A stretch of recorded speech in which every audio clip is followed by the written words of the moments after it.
నమస్తే, welcome to Kakatiya TV Telangana leader.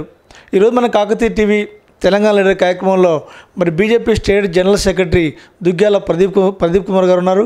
మరి ముఖ్యంగా దుగ్గ్యాల ప్రదీప్ కుమార్ గారు మరి పెద్దపల్లి నియోజకవర్గం నుంచి బీజేపీ పార్టీకి ప్రాతినిధ్యం వహిస్తున్నారు. కాబట్టి ఇప్పుడు మరి ప్రదీప్ కుమార్తో మాట్లాడి మరిన్ని విషయాలు తెలుసుకునే ప్రయత్నం చేద్దాం. సార్ నమస్కారం. సార్ బాగున్నారా? నమస్తే అండి. బాగున్నారు సార్? బాగున్నా అండి. మరి మీ పెద్దపల్లిలో బీజేపీ పార్టీ ఏ విధంగా ఉంది? పెద్దపల్లిలో బీజేపీ పార్టీ బాగుంటుంది. పెద్దపల్లిలో బీజేపీ క్యాడర్ పోరాట పటిమ ఉంటుంది. ఉమ్మడి కరీంనగర్ జిల్లాలో మీరు ఫాస్ట్ హిస్టరీలో కనుక చూసుకుంటే బీజేపీ పరంగా ఫస్ట్ మెట్పల్లిని మేము బ్రేక్ చేశాం. మెట్పల్లిలో విద్యాసాగర్ రావు గారు మొదటి ఎమ్మెల్యేగా ఆయన గెలిచాడు, 3 సార్లు గెలిచాడు. తర్వాత రోజుల్లో ఆ ఉమ్మడి జిల్లాలో బ్రేక్ అయ్యి భారతీయ జనతా పార్టీకి గెలుచుకోవడం అనేటువంటిది పెద్దపల్లి జరిగింది. తర్వాత ఇప్పుడు హుజురాబాద్ జరిగింది. కరీంనగర్ పార్లమెంటు విద్యాసాగర్ రావు గారు గెలిచారు. ఇప్పుడు మా రాష్ట్ర అధ్యక్షులు బండి సంజయ్ గారు గెలిచారు. కాబట్టి బలంగా ఉంటుంది భారతీయ జనతా పార్టీ పెద్దపల్లిలో. వెనుకటి నుంచి కూడా విద్యార్థి ఉద్యమాల సమయం నుంచి కూడా ఒక దిక్కు వామపక్ష విద్యార్థి సంఘాలు, ఒక దిక్కు జాతీయ భావంతో ఏబీవీపీ, ఇది మొదటి నుంచి కూడా విద్యార్థి సంఘ ఎన్నికలు జరిగినప్పటి నుంచి కూడా ఆడ ఏబీవీపీ చాలా స్ట్రాంగ్. ప్రతి గ్రామంలో ఉన్నటువంటి వాళ్ళు ఏబీవీపీ కార్యకర్తలు చాలామంది అప్పుడు విద్యార్థి నాయకులుగా ఉన్నవాళ్ళు ప్రతి గ్రామంలో ఉండేవారు. ప్రతి గ్రామంలో ఏబీవీపీ కార్యకర్తలు నాయకులు ఉండేవాళ్ళు. ఇప్పుడు ఎక్కడ వరకు అంటే అప్పుడు పెద్దపల్లిలో, సుల్తానాబాద్లో కాలేజీ ఎన్నికల్లో, ఐటీఐ ఎన్నికల్లో గెలిచినటువంటి స్టూడెంట్ యూనియన్ల ప్రెసిడెంట్లు, జనరల్ సెక్రటరీలు, వైస్ ప్రెసిడెంటు, ఈ రకంగా ఉన్నటువంటి వాళ్ళు ఇప్పుడు ఇతర పార్టీలలో చాలా ప్రజాప్రతినిధులుగా ఉన్నటువంటి వాళ్ళందరూ కూడా వాళ్ళే. జడ్పీటీసీలు ఉన్నారు. ఏబీవీపీలో ఇది గెలిచినటువంటి వాళ్ళు జడ్పీటీసీలు ఉన్నారు, ఎంపీపీలు ఉన్నారు. ఆ రకంగా మొదటి నుంచి అక్కడ ఒక జాతీయ భావం అనేటువంటిది, వామపక్షవాదము, జాతీయవాదము, ఈ రెండు కూడా స్టూడెంట్ యూనియన్ ఎన్నికల సమయంలో చాలా స్ట్రాంగ్గా ఉండేవి. చాలా స్ట్రాంగ్గా ఉండి చాలా గొడవలు జరిగేటి రెండింటి మధ్యలో. ఆ రకంగా కొన్ని సంవత్సరాల పాటు ఏబీవీపీ జాతీయ విద్యార్థి సంఘం చాలా ప్రభావితంగా ఆ ప్రాంతంలో పనిచేసింది.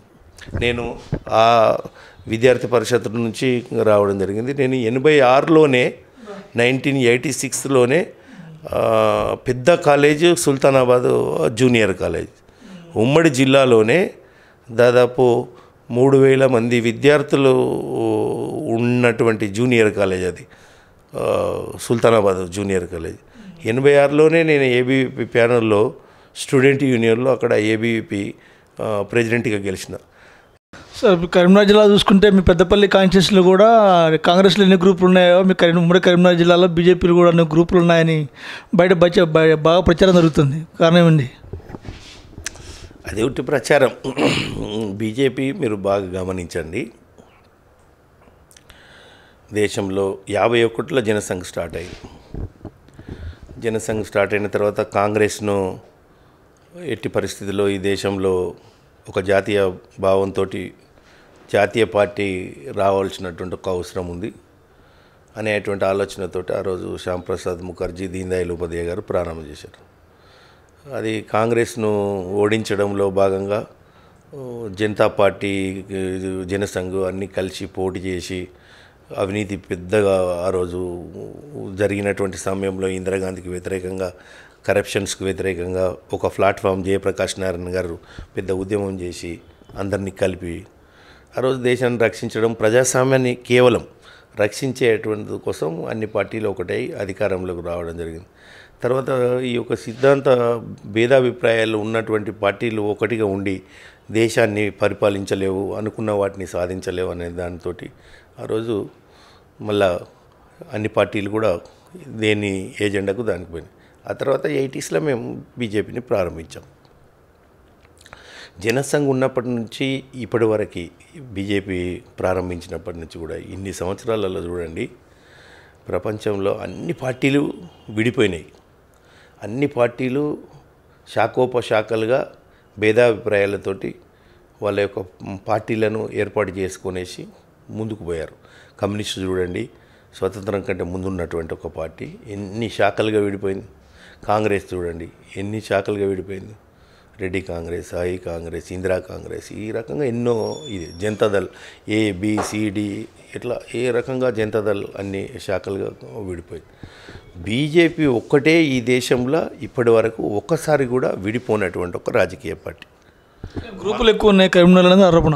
మా దాంట్లో భేదాభిప్రాయాలు ఉన్నా కూడా సమన్వయం చేసుకునేటువంటి ఒక సిస్టమ్ మాకుంది. మేము బేసిక్గా RSS దాని బ్యాక్గ్రౌండ్ తోటి మేము పనిచేస్తాం. మా దాంట్లో ఉన్నటువంటి వాళ్ళు 99.9% RSS శిక్షణ పొందినటువంటి వాళ్ళం మేము. అంచెలంచెలుగా విద్యార్థి దశలో ABVP తర్వాత ఈ రకంగా వస్తూ ఉంటాం. కాబట్టి మాకు ఆ కార్యపద్ధతిలోనే మాకున్నటువంటి ఒక సిద్ధాంతంలోనే ఒక్కొక్కరి అభిప్రాయం ఒక్కొక్కటి ఉండొచ్చు, కానీ దేశం కోసం ధర్మం కోసం అందరం ఒకతాటిపైకి వచ్చేసి ఒక నిర్ణయం తీసుకొని ఒక పెద్ద మనిషి చెప్పిన తర్వాత ముందుకు పోవడం అనేటువంటిది మాకు మా పార్టీలో ఉన్నది. కాబట్టి అవి ఒకరికి నాకు ఒక నమూనా ఆలోచన ఉంటుంది ఒక సమస్య పైన, ఇంకొకరికి ఇంకొక నమూనా ఉంటుంది, ఇంకొకరికి ఇంకొక నమూనా పైన ఉంటుంది. సమస్య మాత్రం ఒకటే, కానీ చూసేటువంటి ఒక దృక్కోణం ఏదైతే ఉందో అది ఒక్కొక్కరికి ఒక్కొక్క నమూనా ఉంటుంది. కాబట్టి బయట వాళ్ళకి కావచ్చు, ప్రెస్ వాళ్ళకి కావచ్చు, మేము మాట్లాడేటువంటి ఒక విధానం ఏదైతే ఉందో, నేను తొందరగా కావాలి ఇది ఇట్లనే ఉంటుంది అని నేను మాట్లాడతాను. ఇంకో ఆయన ఏమంటాడంటే నిదానంగా ఉంటుంది, అది ఆ రకంగా వస్తుంది అనేటువంటి ఒక మాట విధానంలో ఏదైతే ఉందో, తేడా ఏదైతే ఉందో దాన్ని గ్రూపులుగా భావిస్తారు. కానీ అవి గ్రూపులు కాదు, భేదాభిప్రాయాలు ఉంటాయి. ఒక ఇంట్లోనే ఉంటుంది, ఒక్కొక్క ముగ్గురు కొడుకులు ఉంటే 3 రకాలుగా ఆలోచన చేస్తారు. తండ్రి చెప్పిన దానిలో వెళ్ళిపోతారు. ఆ రకంగా ఇంత పెద్ద రాజకీయ పార్టీ, ప్రపంచంలో అతిపెద్ద పార్టీ భారతీయ జనతా పార్టీ, రాష్ట్రంలో దేశంలో అతిపెద్ద రాజకీయ పార్టీ ఈరోజు భారతీయ జనతా పార్టీ. 303 సీట్లు, అపోజిషన్ పాత్ర కూడా ఈరోజు కాంగ్రెస్కు పార్లమెంట్లో లేదు. సార్, ప్రధానంగా బండి సంజయ్ గారు తెలంగాణ అధ్యక్షులైన తర్వాత కరీంనగర్ జిల్లాలో, ప్రధానంగా ఉమ్మడి కరీంనగర్ జిల్లాలో సీనియర్లకు ప్రాధాన్యత తగ్గింది, కొత్త వాళ్ళకి పదవులు ఇస్తున్న ఆరోపణలు కరీంనగర్ జిల్లాలో బాగా హల్చల్ చేస్తున్నాయి. దీనిపై మీరు ఏమంటారు? ఇది కూడా కరెక్ట్ కాదు. బీజేపీకి ఎవ్రీ 3 సంవత్సరాలకు ఒకసారి, ఎవ్రీ 3 ఇయర్స్కి ఒకసారి కొత్త సభ్యత్వం వస్తుంది. బూత్ కమిటీ నుంచి ఆల్ ఇండియా కమిటీ ప్రెసిడెంట్ వరకు మారిపోతాడు.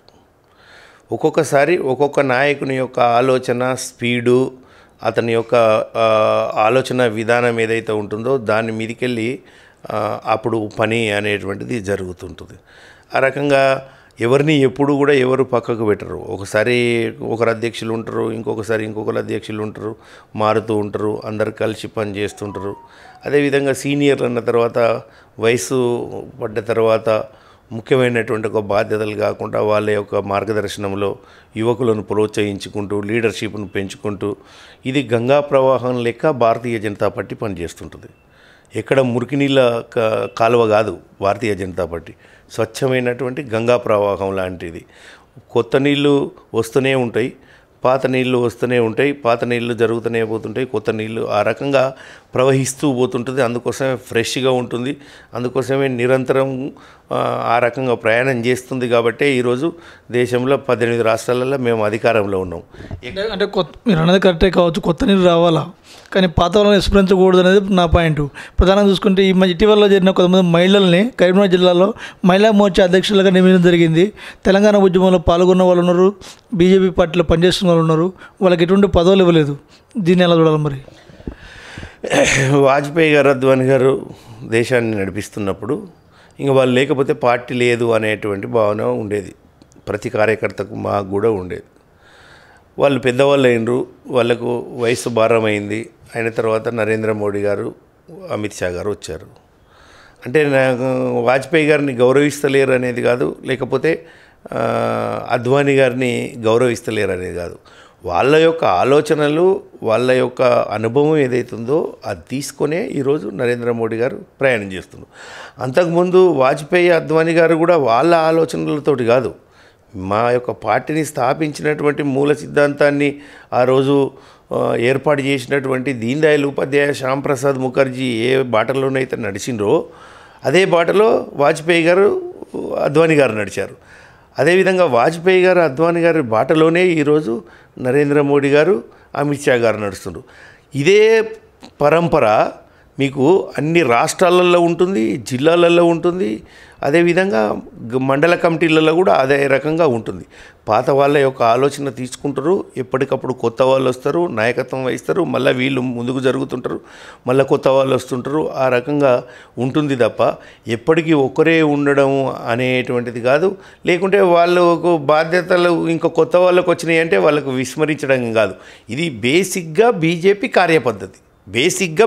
కార్యపద్ధతి, కాకపోతే కొంతమంది ఏమనుకుంటారు అంటే పాత వాళ్ళని పక్కన పెడతారు. చాలామంది రాశారు అద్వానీ గారిని పక్కకు పెట్టిండ్రు, అద్వానీ గారిని చూస్తే లేవలేదు, లేకుంటే ఇది అని. చాలా సందర్భాలలో ఏ మంచి కార్యక్రమం, ఏ ముఖ్య కార్యక్రమం అయినా కూడా మోడీ గారు పోయేసి అద్వానీ గారికి నమస్కరించి వారి యొక్క బ్లెస్సింగ్స్ తీసుకొని ప్రారంభం చేస్తారు. అప్పుడు ఈ ప్రచారం అంతా కూడా మాకు గిట్టనటువంటి వాళ్ళు ఎవరైతే ఉన్నదో ఇంత పొగేసేసి లబ్ధి పొందుదామా అని ఇతర పార్టీల ప్రయత్నం చేస్తుంటారు. కానీ మా బేసిక్ కార్యపద్ధతి అది. పాత వాళ్ళు అనేటువంటి వాళ్ళు ఉంటారు, వాళ్ళు కొద్ది సంవత్సరాలు పనిచేసిన తర్వాత మళ్ళీ కొత్త వాళ్ళకి అవకాశం ఇస్తాం.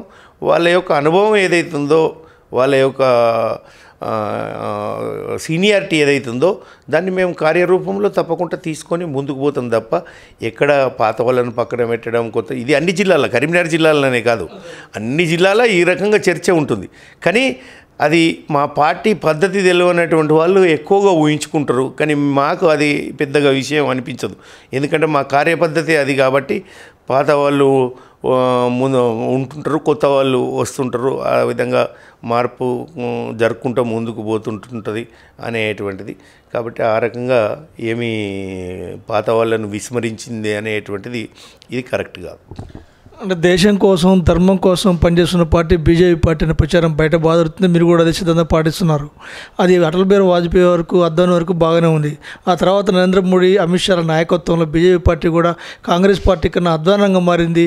వీళ్ళు కూడా గెలిపే లక్ష్యంగా, అధికారమే జయంగా ముందుకెళ్తున్నారు అనే ఆరోపణలు కూడా బయట బాగా వినిపిస్తున్నాయి. దీనికి ప్రధాన కారణం చూసుకుంటే ఒక ఎంపీ సీటు తక్కువైతే వాజ్పేయి గారు ఎవరు సపోర్ట్ తీసుకోలేదు, ప్రభుత్వం పడిపోయింది.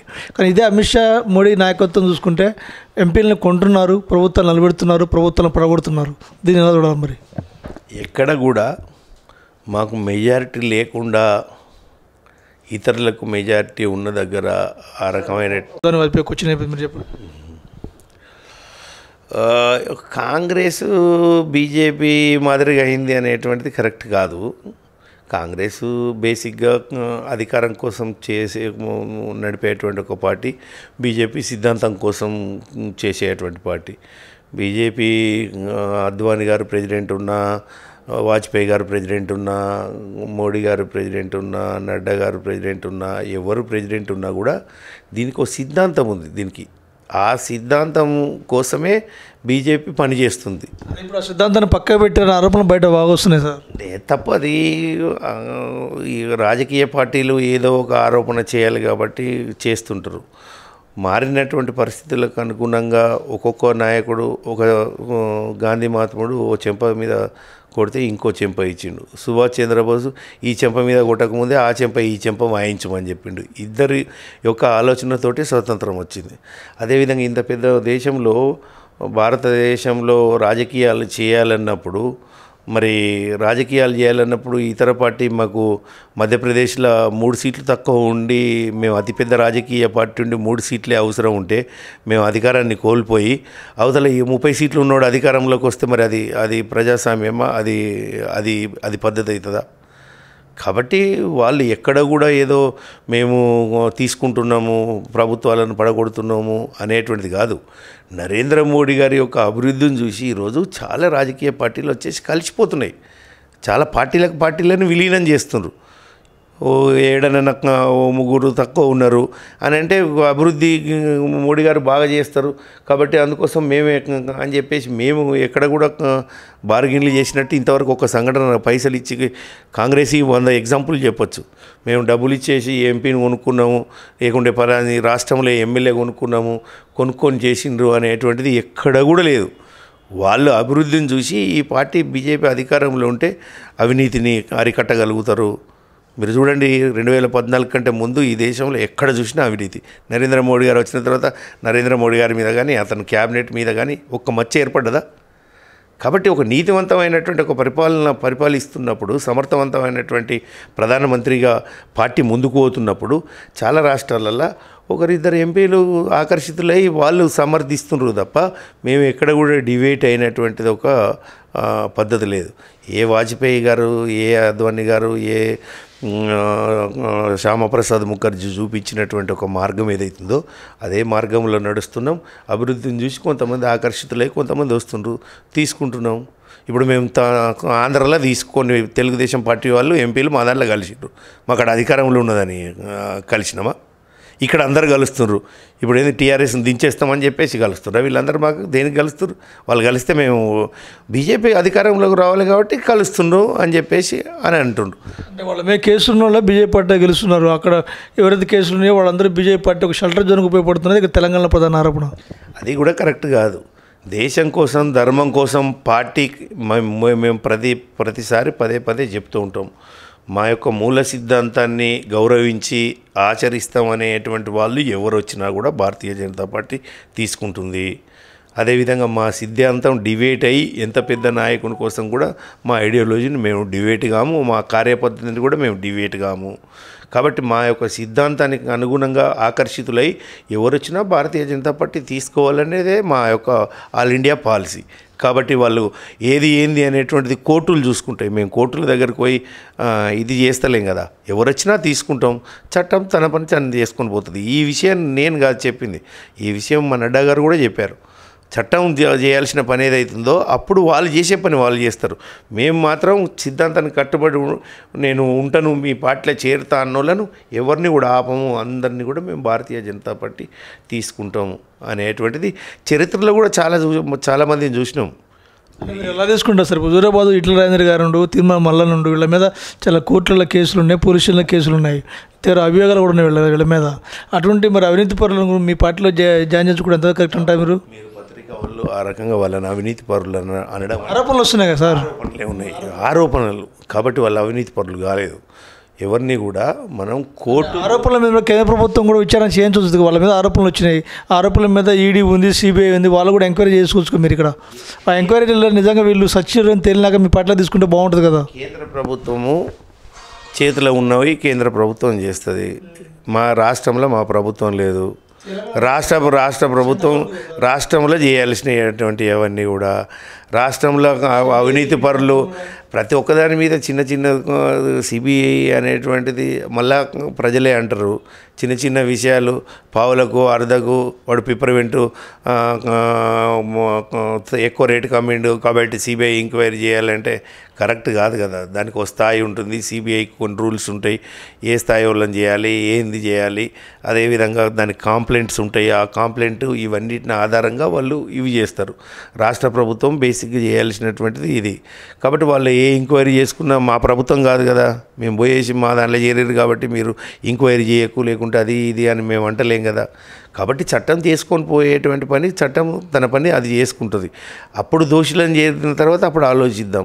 అభియోగం ఉన్నోళ్ళ మీద మాత్రం వాళ్ళు ఇంకా ప్రూఫ్ కాకముందు వాళ్ళు దోషులు అని అనడం ఏదైతుందో అది కరెక్ట్ అయినటువంటి ఒక పద్ధతి కాదు.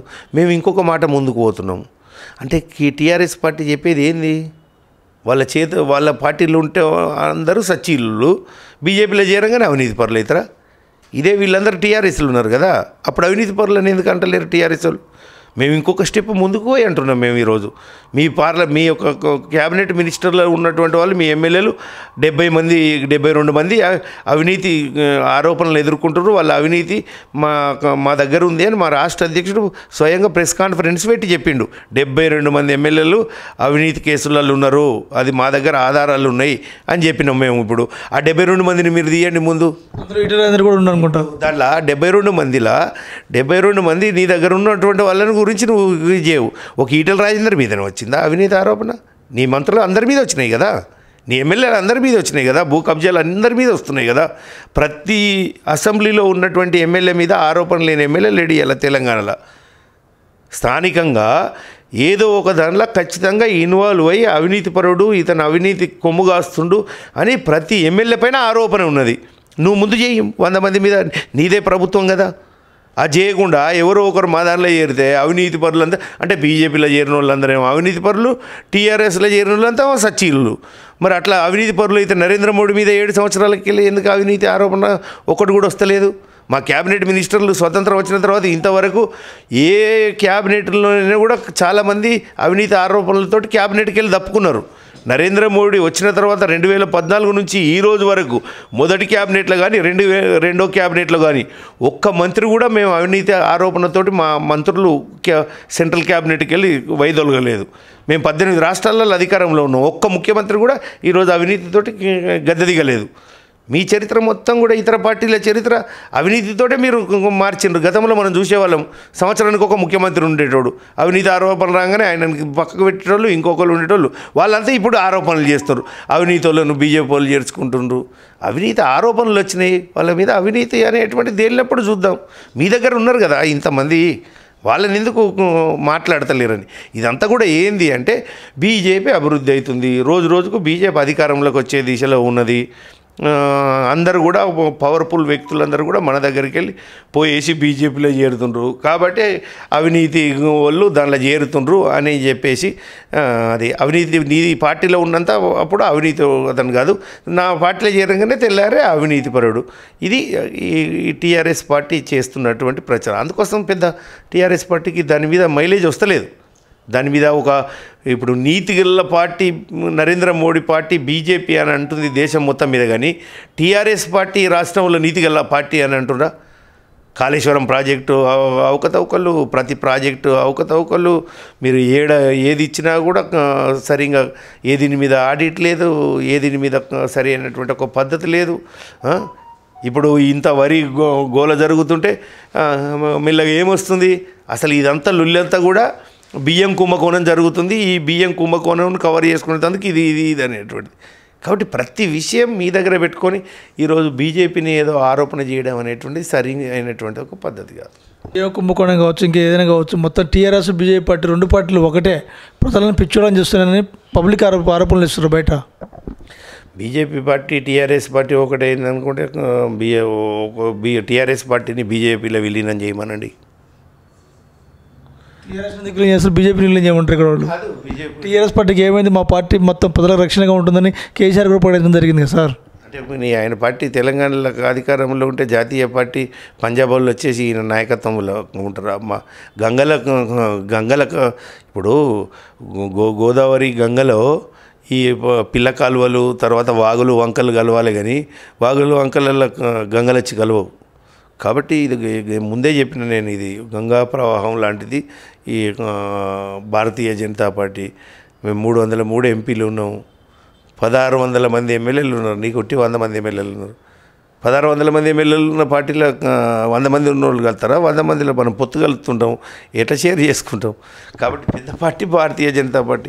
రెండు పార్టీలు ఒకటైనప్పుడు టీఆర్ఎస్ పార్టీని భారతీయ జనతా పార్టీలో విలీనం చేయమనండి. అవసరమైన సందర్భాలలో కేంద్ర ప్రభుత్వం టీఆర్ఎస్ సపోర్ట్ తీసుకుంటుంది.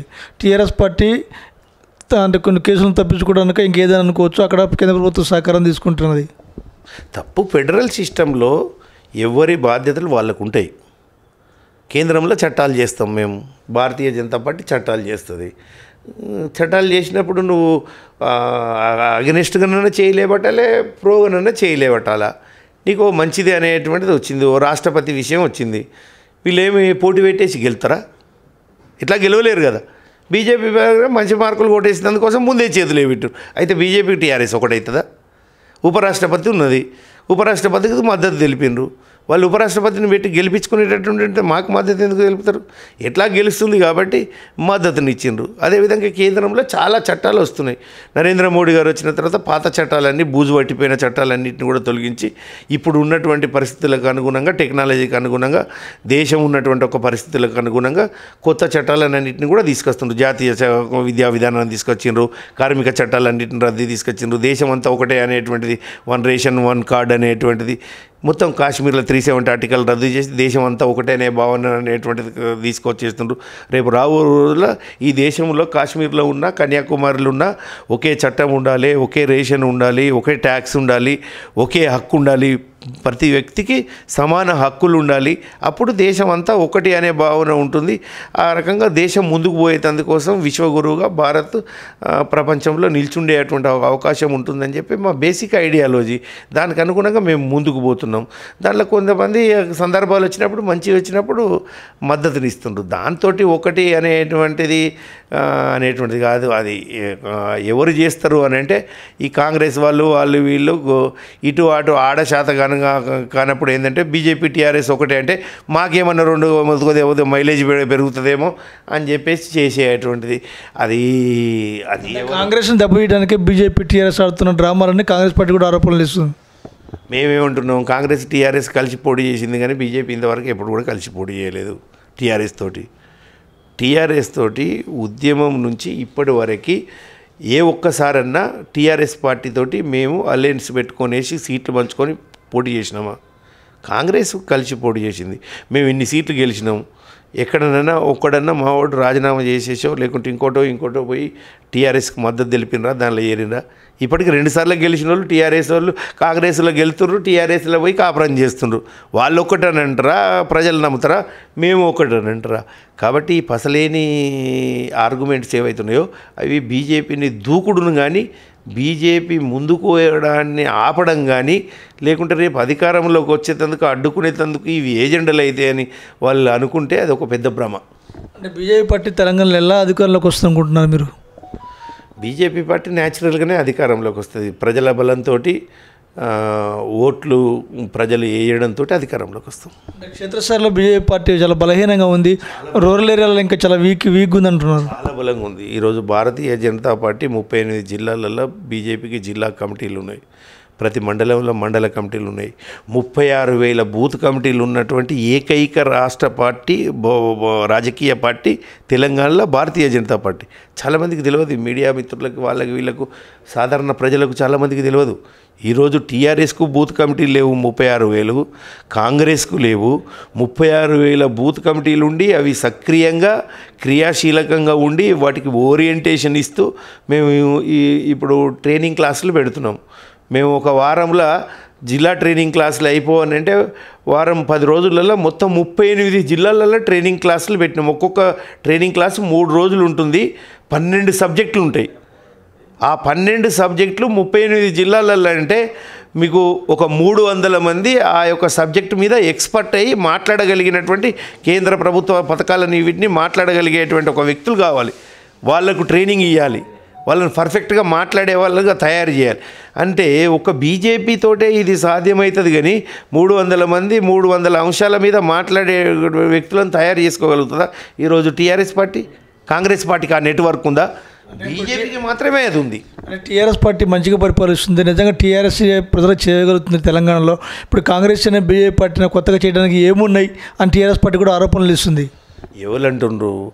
టీఆర్ఎస్ పార్టీకి ఏమైంది సార్? మీరు మామూలు అడుగుతున్నాం. టీఆర్ఎస్ పార్టీకి ఏమైంది అని అంటే టీఆర్ఎస్ పార్టీకి ఏం కాలేదు అని మేము. కొత్తగా బీజేపీ పోతే ఏం చేయగలిగింది ఇంకా తెలంగాణ కోసం?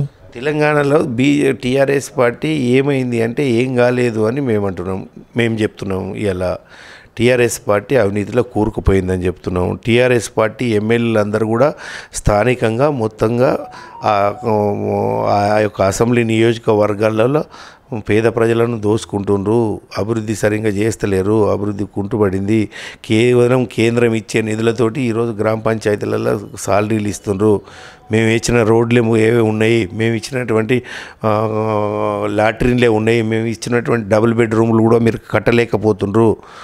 ఈరోజు కేంద్ర ప్రభుత్వం ఏ విధంగానైతే దేశంలో అభివృద్ధి తీసుకొచ్చి ప్రపంచం మొత్తం కూడా బేష్ నరేంద్ర మోడీ అనేటువంటి విధంగా అన్ని దేశాలలో ఏది సర్వే చేసినా కూడా వస్తున్నాయి కదా. ఈరోజు కేసీఆర్కు టీఆర్ఎస్కి ఎందుకు వ్యతిరేకత వస్తుంది? ఈరోజు ప్రజలకి ఎందుకు పోలేకపోతున్నారు? టీఆర్ఎస్ వాళ్ళు ప్రజల మద్దతు ఎందుకు అయితలేదు? 500 కోట్లు ఖర్చు పెడితే ఈరోజు హుజురాబాద్లో ఎందుకు ఓడిపోయినరు? 4,000 కోట్ల రూపాయలు ప్రజాధనాన్ని కేవలం హుజురాబాద్లో మీరు పెట్టినరు. 4,000 కోట్ల రూపాయలు హుజురాబాద్ బై ఎలక్షన్ దృష్టిలో పెట్టుకొని హుజురాబాద్లో అభివృద్ధి కార్యక్రమాల పేరు మీద మీరు ఖర్చు పెట్టిండ్రు. నేరుగా 500 కోట్ల రూపాయలు హుజరాబాద్ ఓటర్లకు పంచిండ్రు. ఎందుకు గెలవలేకపోయినరు? మీరు అన్ని మంచిగా చేస్తే బీజేపీ ఎందుకు గెలిచింది? ఇక్కడ బీజేపీ గెలవలో ఈటెల రాజేందర్ సొంత మీతో గెలిచారంటున్నారు.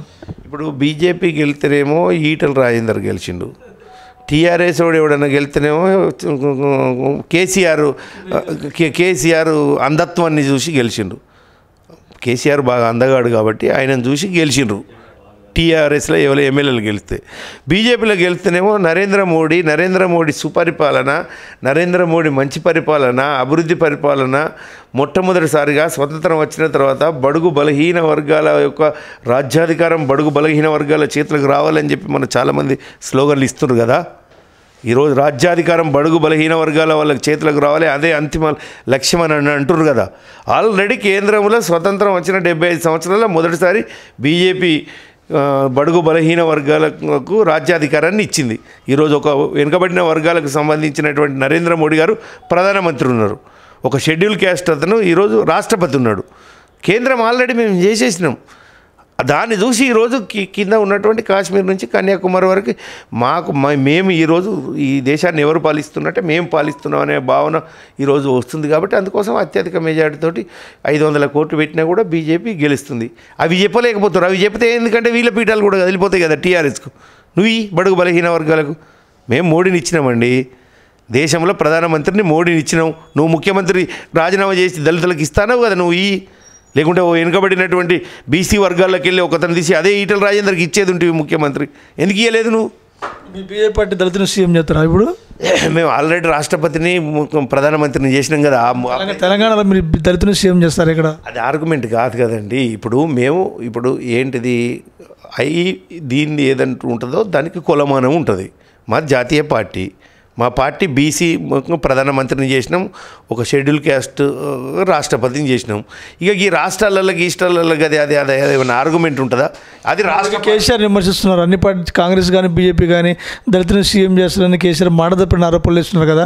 నిజంగా మీరేమైనా బీజేపీ పార్టీ వాళ్ళు అధికారంలోకి వస్తే దళితులను సీఎం చేసే అవకాశం ఉందా లేదా? మేము చెప్పినాం కదా, అందుకోసం మా జాతీయ పార్టీ మేము జాతీయ స్థాయిలో మేము చేసినాం. నీది రాష్ట్ర పార్టీ, నువ్వు చేసి చూపివని అంటున్నాం.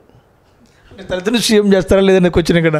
తెలంగాణ సంబంధించి రాష్ట్రపతికి సంబంధించి కాదు. పార్లమెంటరీ బోర్డు మేము చేసిన ఏవైతే ఉంటాయో అవే చెప్తాం. బీజేపీకి ఉన్న మిగతా వాళ్ళకు తేడా ఏంది అంటే మేము ఏదైతే చేస్తామో అది చెప్తాం, ఏదైతే చేసినామో అదే చెప్తాం. మేము ఒక జాతీయ పార్టీ, బడుగు బలహీన వర్గాలకు రాజ్యాధికారం రావాలని చెప్పేసి కోరుకుంటున్నది ఈరోజు దేశము. మేము ఒక జాతీయ పార్టీగా మేము బడుగు బలహీన వర్గాల చేతుల రాజ్యాధికారాన్ని పెట్టినాము.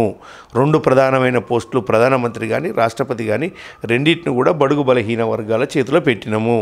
మీకు చిత్తశుద్ధి ఉంటే, నిజంగా మీకు పౌరుషం ఉంటే, మీరు నిజంగా బీసీలు బడుగు బలహీన వర్గాల యొక్క పక్షపాతి కనుక అయి వాళ్ళ గురించే ఆలోచించినట్టయితే మీరు పెట్టి చూపేయండి అని అంటున్నాం. మేము కేంద్రంలో ఒక బీసీ మంత్రిత్వ శాఖ కూడా లేదు.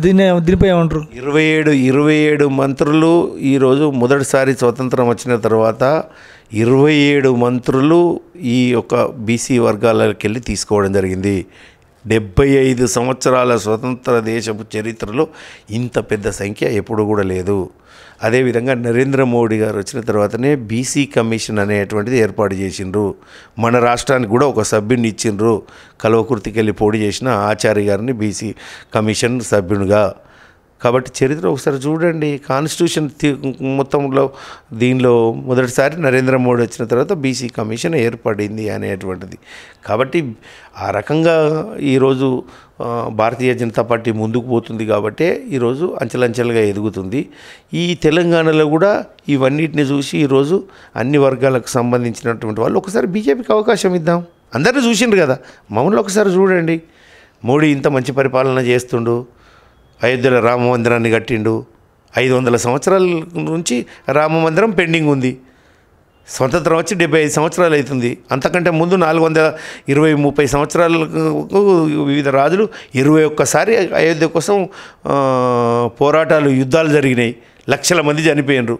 ఇదే నరేంద్ర మోడీ వచ్చిన తర్వాత ఒక రక్తపు చుక్క చిందించకుండా, ఒక్కల మీద లాఠీ దెబ్బ వగడకుండా అందరినీ ఒప్పించి మెప్పించి కోర్టులను గౌరవించి అదేవిధంగా పార్లమెంటు ద్వారా ఈరోజు దివ్యమైన భవ్యమైన రామ మందిరం కడుతుండ్రు.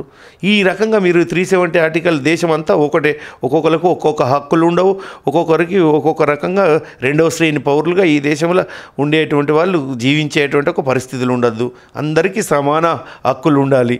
ఇంతకంటే పెద్దమైన మార్పు ఏంది, ఇంతకంటే పెద్ద విప్లవం ఏంది? అందరికీ సమాన హక్కులు కావాలి అని చెప్పేసి ఏదైతే నినాదాలు చేసిన వాళ్ళందరూ ఎక్కడో వెళ్ళిపోయినారు. నరేంద్ర మోడీ గారు ఇది చేసి చూపించారు. ఈరోజు మన కళ్ళ ముందు చట్టం చేసేసి ఈరోజు ఈ దేశంలో ఉండే ప్రతి పౌరుడు సమానము అనేటువంటి విధంగా. కాబట్టి ఇదే నరేంద్ర మోడీ ప్రభుత్వంలో నిరుద్యోగం పెరిగిపోతుంది, ఒక్క పోస్ట్ కూడా రిక్రూట్మెంట్ లేదు, ప్రభుత్వ సంస్థలు మొత్తం అమ్మేస్తున్నారు. దీని వల్ల మరి నరేంద్ర మోడీ గారు ప్రభుత్వ సంస్థలు ఎక్కడ కూడా అమ్మలేదు. నరేంద్ర మోడీ గారు తెలంగాణలో 5,000 కోట్లతోటి గత ప్రభుత్వాలు మూసేసినటువంటి RFCL Ramagundam fertilizer chemicals limited ఏదైతే ఉందో ఎవరు తెరిపించిందండి?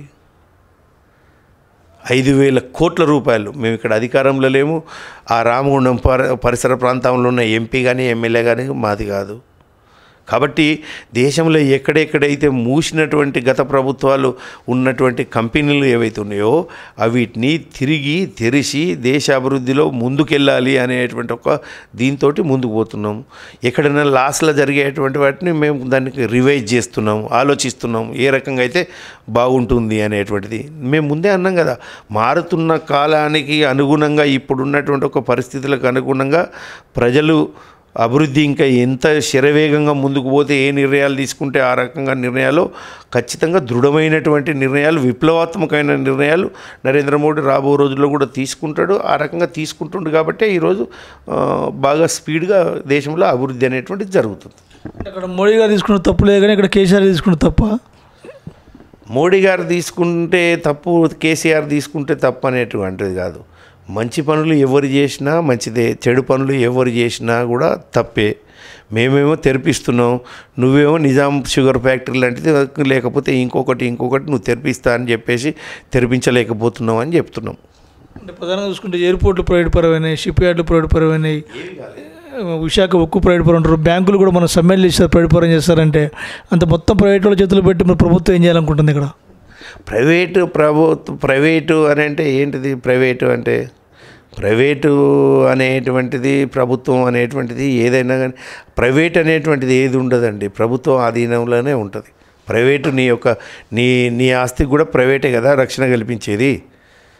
ప్రైవేటు ప్రభుత్వం ఏదిని ప్రైవేట్ నడిపిస్తే ఆ సంస్థ బాగుంటుందా, ప్రభుత్వం నడిపిస్తే బాగుంటుందా ఏంటిది అనేటువంటిది అధ్యయనం చేయాల్సినటువంటి అవసరం ఉంటుంది. ఆ రకంగా అధ్యయనం చేస్తుండ్రు. అది ఏది బెటర్ అనుకుంటే ఆ రకమైన నిర్ణయాలు తీసుకునేటువంటి అవకాశాలు ఉంటాయి భవిష్యత్తులో. ప్రధానంగా చూసుకుంటే టీఆర్ఎస్ పార్టీకి ఒక ఫిక్స్డ్ రోడ్ బ్యాంక్ ఉంది తెలంగాణలో. రైతు బీమా పథకం అనుకోవచ్చు, పింఛన్లు అనుకోవచ్చు, ఇట్లా చెప్పుకుని పోతే చాలా ఉన్నాయి. కనీసం 1 కోటి నుంచి 1.5 కోటి మంది ఫిక్స్డ్ రోడ్ బ్యాంక్ ఉంది టీఆర్ఎస్ పార్టీకి. మరి బీజేపీకి ఫిక్స్డ్ రోడ్ బ్యాంక్ ఏముంది ఇక్కడ? నిజంగా బీజేపీ ఎలా అధికారంలోకి వస్తుంది ఇక్కడ? జిహెచ్ఎంసీలో ఎందుకు ఓడిపోయింది ఫిక్స్డ్ రోడ్ ఉంటే? బీజేపీ పార్టీ గొప్పతనం కాదు, ఖచ్చితంగా 10,000 రూపాయలు ఇస్తారని టీఆర్ఎస్ పార్టీ ఇవ్వలేదు. అందుకే ప్రత్యామ్నాయం లేక బీజేపీ పార్టీ కొద్దిగా ఓట్లు పడ్డాయి అంటున్నారు. ఓట్ బ్యాంక్ అదే ఓట్ బ్యాంక్తో వేసారంటున్నారు ఇక్కడ. అంటే ప్రధానంగా ఏంటంటే 10,000 ఇవ్వకపోవడం వల్ల బీజేపీ పార్టీ కోట్లు పడ్డాయి. ఆల్టర్నేటివ్ కట్టు బీజేపీ పార్టీ అయితే మేరపేటం కూడా బీజేపీకి వచ్చింది అంటున్నారు. హుజురాబాద్ హుజురాబాద్ చూస్తుంది సార్, మొన్న 10 ఎమ్మెల్సీలు కూడా టీఆర్ఎస్ పార్టీ గెలిచింది. అంతకుముందు జరిగిన పట్టభద్రుల ఎమ్మెల్సీలు కూడా బీజేపీ పార్టీ టీఆర్ఎస్ పార్టీ గెలిచింది. వీటిని నెల చూడాలి. ఏ ఎన్నికలు పెట్టినా కూడా టీఆర్ఎస్ పార్టీ గెలుస్తుంది ఇక్కడ. ఏది గెలుస్తలేదు? ఇప్పటి వరకు జరిగినటువంటిది 2 ఎమ్మెల్సీలలో గెలిచింది, హుజూర్ నగర్లో గెలిచింది, బీజేపీ జిహెచ్ఎంసీలో గెలిచింది, తర్వాత హుజురాబాద్లో గెలిచింది, దుబ్బాకలో గెలిచినాం. కాబట్టి మీ గొప్పతనం ఏంది? ఎక్కడైనా కూడా మీరు చూడండి, దేశంలో జరిగిన బై ఎలక్షన్లలో దేశంలో ఎక్కడైనా కూడా ఏ రాష్ట్రంలో అధికారంలో ఉంటాయో ఆ రాష్ట్రంలో గెలిచేటువంటి ఆన్వాయితీ ఉన్నది. దేశంలో ఎక్కడ జరిగినా కూడా దేశంలో ఓన్లీ తెలంగాణలోనే ఈ ప్రభుత్వం మీద వ్యతిరేకత ఉన్నది. కాబట్టి బై ఎలక్షన్లలో ఓడిపోతున్నటువంటి రాష్ట్రం ఓన్లీ ఈ యొక్క తెలంగాణ రాష్ట్రం, తెలంగాణలో టీఆర్ఎస్ పార్టీ. ఇదే మంచి ఉదాహరణ. రేపు కుప్పగూలబోతుంది, రేపు తిరిగి అధికారంలోకి రాదు, ప్రజల యొక్క ఆగ్రహానికి గురైతుంది టీఆర్ఎస్ పార్టీ అనేటువంటిది. ఇంతకంటే మంచి ఎగ్జాంపుల్స్ లేదు. రెండు ఓటు బ్యాంక్ అనేటువంటిది. ఓటు బ్యాంకు మొన్న జిహెచ్ఎంసీకి ఏంటంటే ఎలక్షన్ల కంటే ముందు, దానికంటే ముందు ఒకసారి జిహెచ్ఎంసీ ఎన్నికలు వచ్చినాయి. అసలు పోటీ చేయలేదు తెలుసా, వీళ్ళు బైకాట్ చేసిండ్రు. మా చరిత్రలో మేము ఎప్పుడు బైకాట్ చేయలేదు. నీకు ఓటు బ్యాంక్ అనుకునేది ఉంటే మరి ఎందుకు బైకాట్ చేసినావు? ఎవరు అధికారంలో ఉన్నా సంక్షేమ పథకాలను పెట్టాల్సి ఉంటుంది. ఎగ్జాంపుల్, భారతీయ జనతా పార్టీ నరేంద్ర మోడీ అధికారంలోకి వచ్చిన తర్వాత ఈ దేశంలో మేము 297 సంక్షేమ పథకాలను పెట్టినాం. గత చరిత్రలో, స్వతంత్ర భారతదేశ చరిత్రలో ఇన్ని సంక్షేమ పథకాలు పెట్టి అన్నీ కూడా సక్సెస్ఫుల్ అయినాయి. 297 సంక్షేమ పథకాలు పెట్టిన చరిత్ర ఎప్పుడు కూడా లేదు.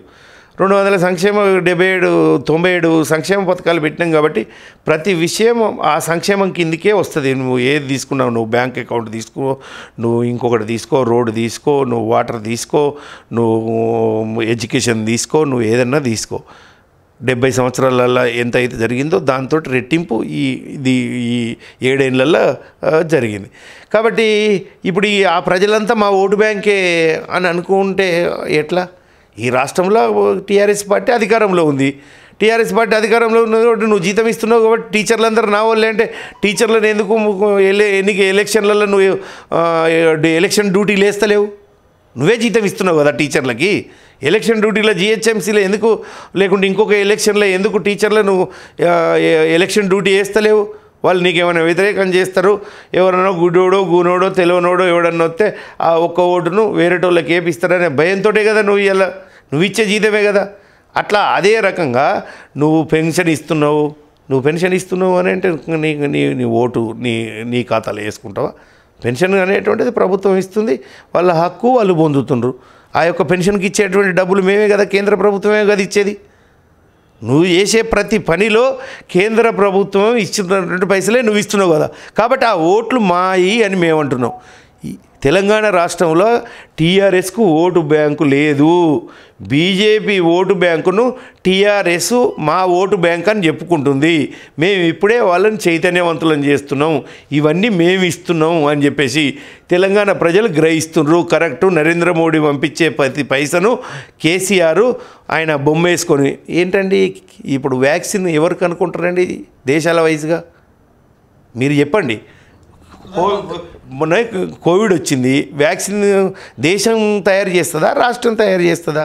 దేశం యొక్క బాధ్యత కదా సార్ అది.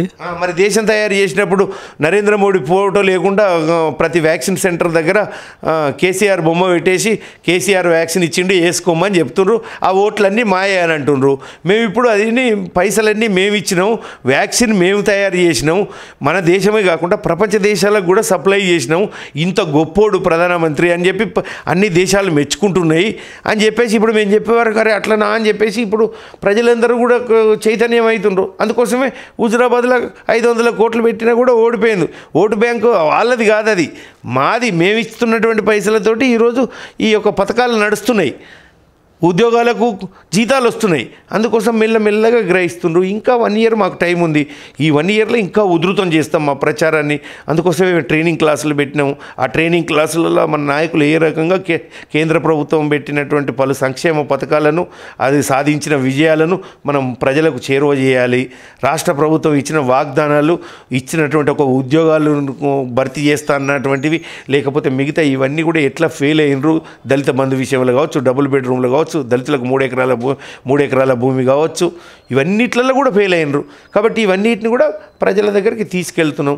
కాబట్టి రేపు ప్రజలందరూ కూడా మెల్లమెల్లగా ఇప్పుడు చైతన్యవంతులై బీజేపీకి ఓటు వేసేటువంటి ఒక పరిస్థితి ఏదైతే ఉందో అది నిర్మాణం అవుతూ వస్తుంది. బెస్ట్ ఎగ్జాంపుల్ హుజురాబాద్ రిజల్ట్ ఏదైతుందో 2023లో జరిగేటువంటి ప్రతి అసెంబ్లీలో కూడా హుజురాబాద్ ఎలక్షన్ రిపీట్ అవుతుంది. ప్రతి అసెంబ్లీలో 500 కోట్ల రూపాయలు కేసీఆర్ గారు ఖర్చు పెట్టినా కూడా బీజేపీ గెలుస్తుంది. ప్రధానంగా కరీంనగర్ కార్పొరేషన్ స్మార్ట్ సిటీ విషయంలో మీ బీజేపీ అధ్యక్షుడు బండి సంజయ్ మీద కొన్ని ఆరోపణలు వస్తున్నాయి. అక్కడ అవినీతి జరిగింది, అక్కడ అవినీతిలో టీఆర్ఎస్ పార్టీ బీజేపీ పార్టీ నాయకుల ప్రమేయం ఉందంటున్నారు. తప్పుడండి. తప్పుడు ప్రచారం కొంతమంది స్వార్థ రాజకీయాల కోసం, లేకపోతే ఏదో ఫేమ్ అయితే అందుకోసం 4 తప్పుడు మాటలు మాట్లాడితే హైలైట్ అవుతాము అనేటువంటి దీంతో ఏదంటే అది మాట్లాడతారు. స్మార్ట్ సిటీ కోసం ఆ రోజు స్మార్ట్ సిటీ వచ్చింది ఎప్పుడు?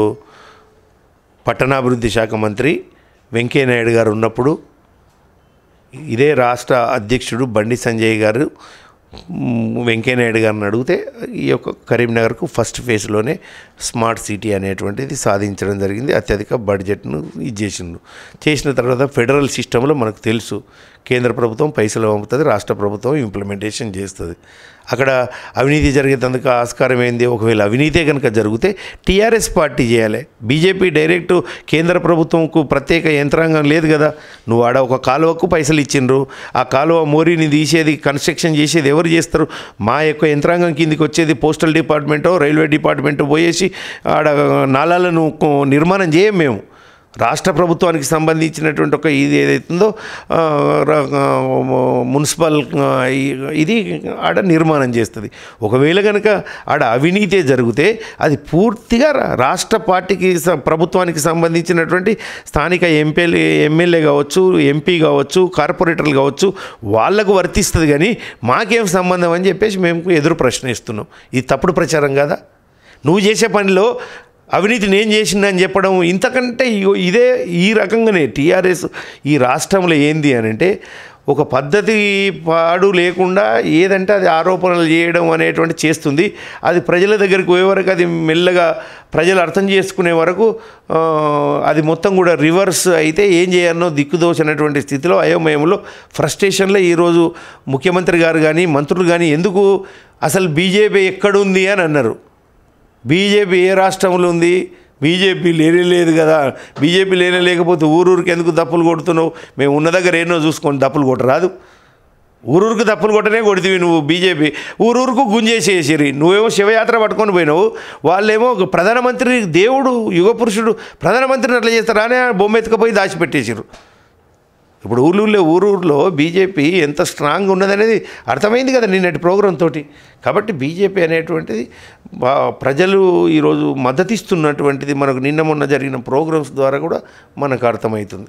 అంటే కరీంనగర్లో ప్రధానంగా గంగుల కమలాకర్ గారికి బండి సంజయ్ గారికి మంచి సంబంధాలు ఉన్నాయని కోడే కూస్తుంది అక్కడ కరీంనగర్ జిల్లాలో ప్రధానంగా. ఏం తప్పే ఉందంటున్నాను నేను అనేది. పైరులో తిట్టుకుంటారు, లోపల మటుకు ఇద్దరు ఒకటే అంటున్నారు. నిజమేనా? ఇద్దరు ఒకటే. స్మార్ట్ సిటీ విషయంలో చెప్తున్నా కదా. ఆయన కేంద్రంలోకి వెళ్ళి ఆయన ఎంపీ ఆయనకు సన్నిహితుడైనటువంటి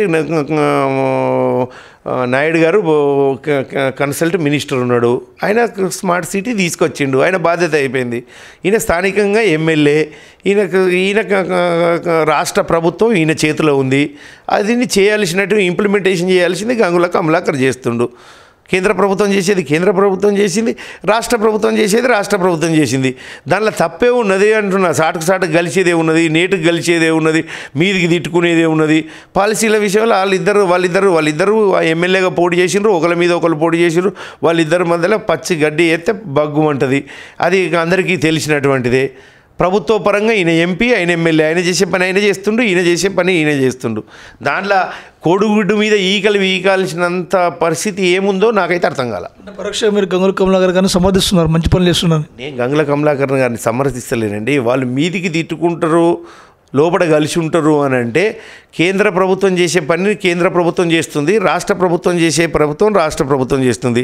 దాంట్లో అవినీతి కనుక జరిగింది అని అంటే రాష్ట్ర ప్రభుత్వం బాధ్యత అని స్పష్టంగా చెప్పిన. దీనిలో నేను గంగుల కమలాకర్ని ఎందుకు సమర్థిస్తా?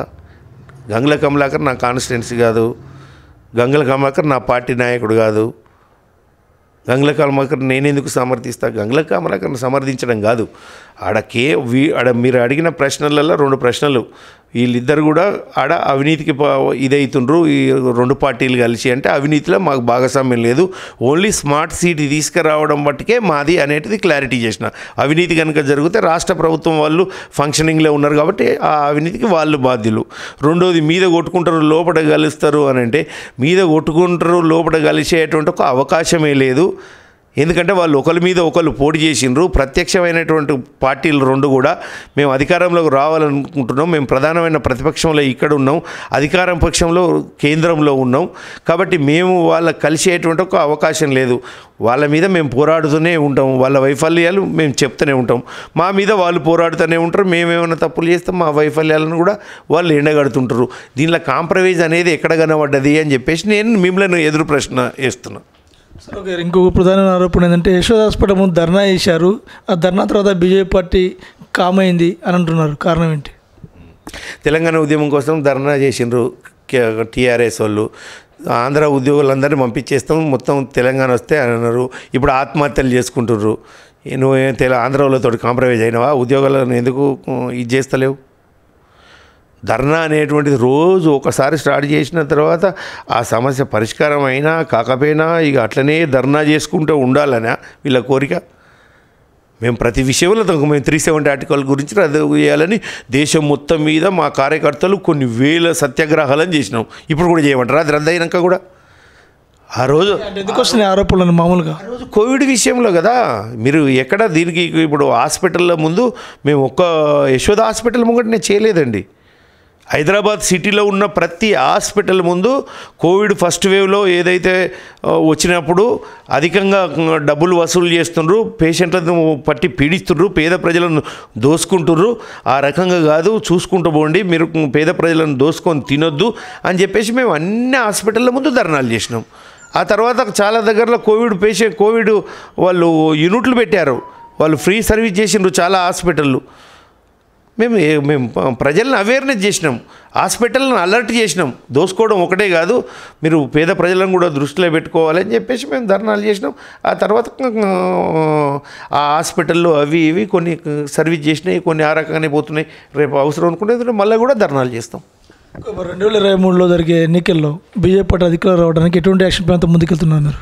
మేము నిన్ననే మా అమిత్ షా గారు మాకు క్లియర్ డైరెక్షన్ ఇచ్చిండు.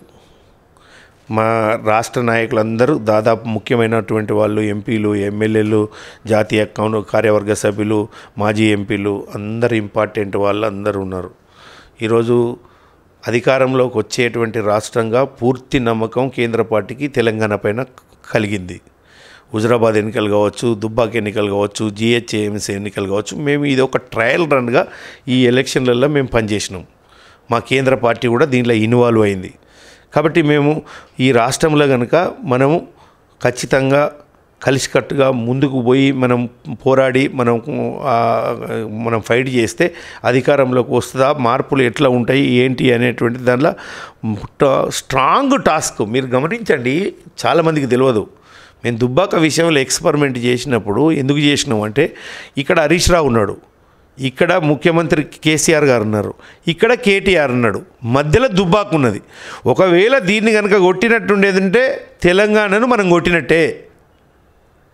కేసీఆర్ను, కేటీఆర్ను, హరీష్ రావును కొట్టిన తర్వాత ఇంకేమన్నా టీఆర్ఎస్కు ఉన్నదంటారా? కాబట్టి దాన్ని ఫస్ట్ ఎక్స్పెరిమెంట్ కింద మేము తీసుకున్నాం. చాలామందికి చాలా విషయాలు తెలియవు రాష్ట్రంలో. మేము దాన్ని అంత స్ట్రాటజీగా మేము తీసుకున్నాం. దీన్ని కనుక కొట్టినాం అనుకోండి, మనం 2023లో తెలంగాణ కొట్టడం అనేటువంటిది చాలా సునాయాసంగా కొట్టగలుగుతాం. ప్రజలకు అసలు మన మీద, బీజేపీ మీద విశ్వాసం ఉందా లేదా? ఇంత ముగ్గురు మొత్తం కూడా ఫైనాన్స్ మినిస్టరు, ముఖ్యమంత్రి వీళ్ళందరూ కూడా ఉన్నారు కదా, ప్రజలకు అసలు వీళ్ళ మీద విశ్వాసం ఉన్నదా లేదా ఒకసారి ట్రయల్ వేద్దామని చూసినాం. మేము ట్రయల్లో పూర్తిగా సక్సెస్ అయినాం. ముగ్గురు ఉండగా కూడా సక్సెస్ అయినాం. నిన్న హుజరాబాద్ ఎలక్షన్లో కూడా అదే రకంగా ట్రయల్ వేసినాం. మొత్తం రాష్ట్ర ప్రభుత్వం మొత్తం 4,000 కోట్లు ప్రతి ఇంటికి, ప్రతి దళితునికి 10 లక్షల ఇస్తా అని చెప్పి వేగంగా పెట్టిండ్రు. ఏమైంది? ప్రజలకు దగ్గర వ్యతిరేకత ఉన్నది. కాబట్టి ఈ యొక్క టీఆర్ఎస్ పార్టీ మీద ప్రజలకు పూర్తి వ్యతిరేకత ఉన్నది. అదేవిధంగా బీజేపీ పట్ల పూర్తిగా సానుకూలత ఉన్నది. దీన్ని మేము 2023 వరకు 119 అసెంబ్లీలలో గెలిచేందుకోసం పూర్తి కార్యాచరణ మేము ఫేస్ల వారీగా చేస్తున్నాం. ఇప్పుడు మేము మొత్తం కూడా పార్టీ కార్యకర్తలకు, నాయకులకు ఈ విషయాలన్నీ ఏవైతున్నాయో వీటిపైన నాయకులు పర్ఫెక్ట్గా ఉండాలి. కాబట్టి మేము పూర్తిగా శిక్షణ ఇస్తున్నాం. ఇప్పుడు శిక్షణ తరగతులు అయిపోయిన తర్వాత ఈ ప్రజా సమస్యలు ఏవేవైతున్నాయో ఈ ప్రజా సమస్యలన్నీ కూడా మండల స్థాయి నుంచి అసెంబ్లీ స్థాయిలో ఉన్నటువంటి ప్రతి సమస్యని మేము ఐడెంటిఫై చేసేందుకు టీంలను సెలెక్ట్ చేసినాం. ఒక అసెంబ్లీ ఉంది, అసెంబ్లీలో 5గురితోటి మేము ఒక టీం సెలెక్ట్ చేసి పెడతాం. మేము ఆ టీం మొత్తం కూడా అసెంబ్లీలో తిరిగి ప్రజలు అసలు ఏం కోరిక కోరుతుండ్రు, ప్రజలకు అసలు ఏం సమస్యలు ఉన్నాయి, ఏ సమస్యల మీద ఇబ్బంది పడుతుండ్రు, ప్రభుత్వం ఏం చేస్తా అన్నది ఏం చేయలేదు, మనం రేపు అధికారంలోకి వస్తే ఏం చేయొచ్చు అనేటువంటిది పూర్తిగా ప్రతి అసెంబ్లీలో అధ్యయనం చేసి రేపు ఈ 1 ఇయర్ మొత్తం కూడా ఉద్యమాలు చేస్తాం. దానిలోకి వచ్చినటువంటి ఒక విషయాలన్నింటినీ కూడా రేపు రాబో ఎన్నికల్లో మేనిఫెస్టోలో పొందుపరిచి ప్రతి సమస్యను పరిష్కరించే దిశలో మా యొక్క మేనిఫెస్టో ఉంటుంది. ఈ రాష్ట్ర అభివృద్ధి అవుతుంది అనేటువంటి పూర్తి నమ్మకాన్ని, విశ్వాసాన్ని అవకాశాన్ని ప్రజలకు కల్పించేందుకోసం ఏమేమి చేయాలో అవన్నిటిని కూడా తప్పకుండా చేస్తాం. మరి మీరు ఎమ్మెల్యేగా ఏ కాన్స్టిట్యూన్సీ పోటీ చేస్తారు నెక్స్ట్? మీరు నేను పుట్టి పెరిగింది పెద్దపల్లి. నాకు భారతీయ జనతా పార్టీ రాష్ట్ర అధ్యక్షుడు ఆదేశిస్తే నా పెద్దపల్లిలో నేను పోటీ చేస్తాను. నేను ఎప్పుడు కూడా పోటీ చేస్తాను అనేటువంటి విధంగా నేను 35 సంవత్సరాలు క్రియాశీలక రాజకీయాలలో ఉన్నా. ఎన్నో విద్యార్థి ఉద్యమాలు చేసిన. మీరు మొదట్లోనే అడిగినప్పుడు ఎట్లా వచ్చిండ్రు అని అంటే, నేను ఇట్లా స్టూడెంట్ లీడర్గా కాలేజీ యూనియన్లో ఏబీవీపీ ప్రెసిడెంట్గా గెలిచి నేను ఆ రకంగా వచ్చిన. 2 సార్లు ఏబీవీపీ స్టేట్ సెక్రటరీ అయినా, 2 సార్లు యువమోర్చా స్టేట్ ప్రెసిడెంట్ అయినా, బీజేపీ సెక్రటరీ అయినా, 2 సార్లు బీజేపీ రాష్ట్ర ప్రధాన కార్యదర్శి అయినా. పార్టీలో నేను ఈ రాష్ట్రంలో ప్రతి బాధ్యతను నేను నిర్వహించిన. నా సీనియర్లు, మా యొక్క ఎప్పుడు రాష్ట్ర అధ్యక్షులు ఎవరున్నా కూడా వాళ్ళందరూ నాకు ఇచ్చినటువంటి టాస్క్ ఏదైతుందో అది నేను పార్టీలో అన్ని బాధ్యతలు నేను నిర్వహించిన. ఒకవేళ నిజంగానే నేను ఎమ్మెల్యే ఉండాలి, అసెంబ్లీలో ఉండి ప్రజా సమస్యలపైన కొట్లాడాలి అని పార్టీ భావిస్తే పోటీ చేయమని చెప్పేసి ఆదేశిస్తే నేను ఎప్పుడు కూడా సిద్ధంగా ఉంటాను. మరి చివరికి వచ్చినది ఫస్ట్ అడుగుదాం అనుకున్నా, కొద్దిగా లేట్ అయింది. అంటే మిమ్మల్ని చూస్తుంటే నడ్డా గారు చూసినట్టు అనిపిస్తుంది నాకు. అంటే కళ్ళజోడు పెట్టుకుంటే మీరు కూడా నడ్డా గారి లాగా కనిపిస్తారు. మీరు ఏమంటారు మరి? సంతోషం. నడ్డా గారు మా సీనియర్, మేము కలిసి పనిచేసినాం. ఏబీవీపీలో ఆయన ఆల్ ఇండియా జనరల్ సెక్రటరీ ఉండేవాడిని, నేను స్టేట్ సెక్రటరీ ఉండేవాడిని. మేము చిన్నప్పుడు ఆయన యొక్క లీడర్షిప్లో, ఆయన నాయకత్వంలో మేము పనిచేసినాం. కాబట్టి జాతీయవాదులందరూ కూడా ఒకే రూపంలో కనిపిస్తున్నందుకు మేము చాలా ప్రౌడ్గా ఫీల్ అవుతాం. చాలా సంతోషం. Thank you sir. 2023లో జరిగే అసెంబ్లీ ఎన్నికల్లో ఖచ్చితంగా బీజేపీ కాషాయ జెండా రెపరెపలాడుతుంటున్నారు. అయితే టీఆర్ఎస్ ఓట్ బ్యాంక్ అసలు లేదు తెలంగాణలో, మొత్తం కూడా బీజేపీ ఓట్ బ్యాంకే ఉంది. అందుకు అనుగుణంగా టీఆర్ఎస్ పార్టీ మోడీ బొమ్మలు పెట్టడం లేదని ఆరోపణలు ఇస్తున్నారు ప్రదీప్ కుమార్ గారు. అయితే మరి నిజంగా 2023 జరిగే అసెంబ్లీ ఎన్నికల్లో మరి ఏ పార్టీ గెలుస్తున్నది వేచి చూద్దాం. నమస్తే. Hello everybody, this is Lipsika. Please subscribe to Kakatiya TV. Please subscribe to Kakatiya TV. Please subscribe. Push subscribe. Please subscribe. Hi, nenu RJ Kajal.